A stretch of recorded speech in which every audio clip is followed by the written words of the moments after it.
I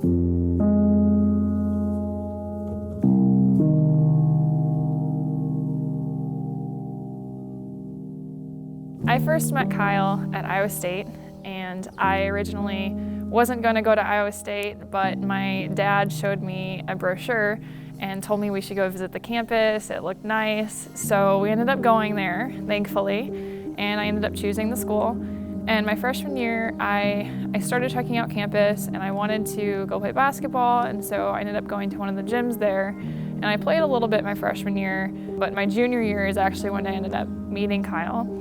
And that particular night, somebody walked around the gym and found Danielle, and she came to play on our team. And I remember thinking as she walked in, like, uh-oh, it's a girl, so we're gonna have to play a little bit better than normal to make up for the slack. Slack. Turns out she could hold her own, and she was better than a couple of the people that were already on our team. So I was impressed by that. I remember specifically he had these just really pretty blue eyes, and we made a lot of eye contact. Like we talked a lot. So one of the things that I vividly remember from that very first night was it got brought up that I had been in a relationship for 3 years at the time. And Danielle was like, 3 years? I'd never want to be in a relationship for that long. And I just remember thinking, well, oh well, I mean, your loss, I guess. I said that because I was just seeing how serious this relationship was. I was waiting to hear your commentary to know if you were serious or not. It was just I was just making a comment.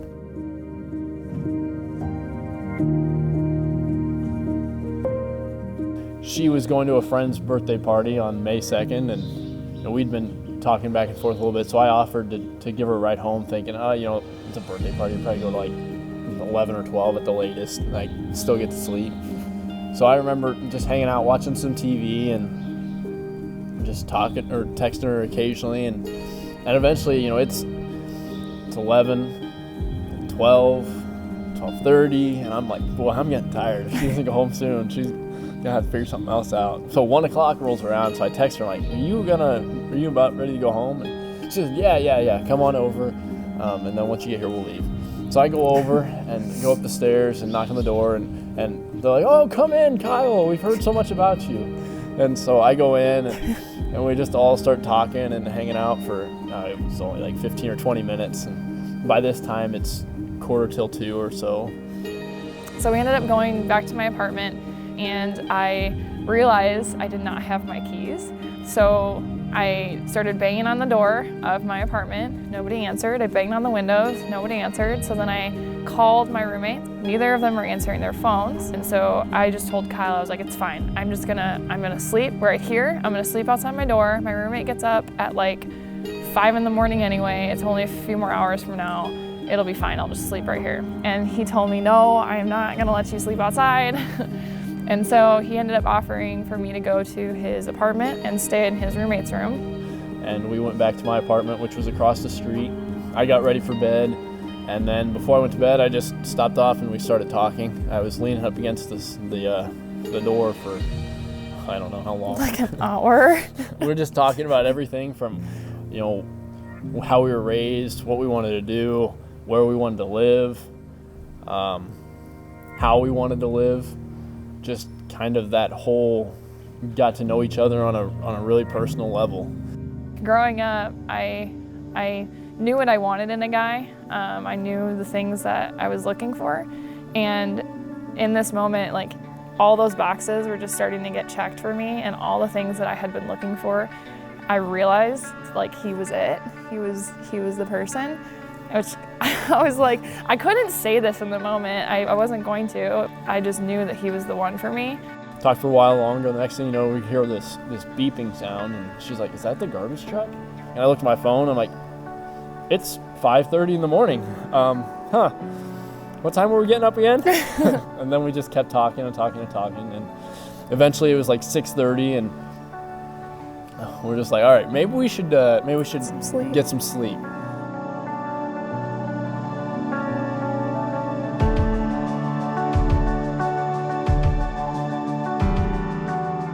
So it was August 18th, 2017.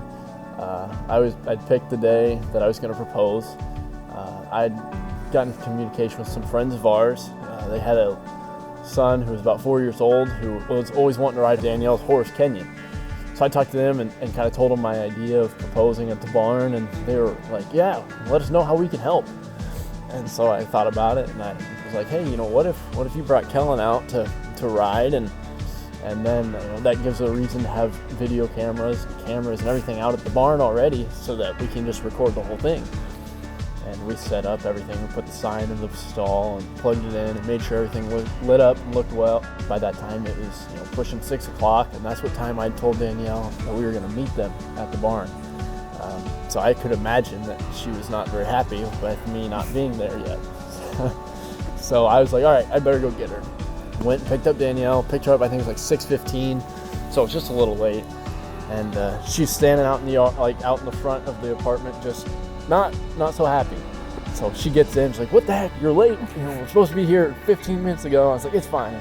So I picked her up, and we headed back and got there, and she hops out and kind of frustrated, and oh, I'm so sorry we're late. And she gave Kellen, walked him around the arena a couple times. And then it started getting dark out, and their son had asked me to see my horse's stall.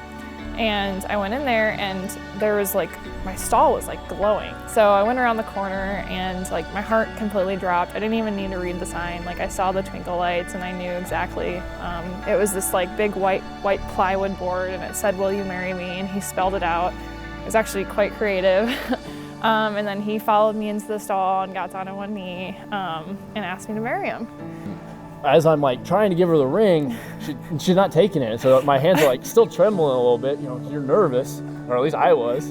And finally get the ring on her finger, and it worked out perfectly because we had a GoPro in the corner. We had several different cameras recording. It couldn't have went better, and I was really happy. And it was awesome. It was really cool. It was I never really thought of what my proposal would look like or what it would be, but he did a perfect job. I never had thought how he would ask me or even imagined it, but it was perfect in the moment, and I wouldn't have changed anything about it.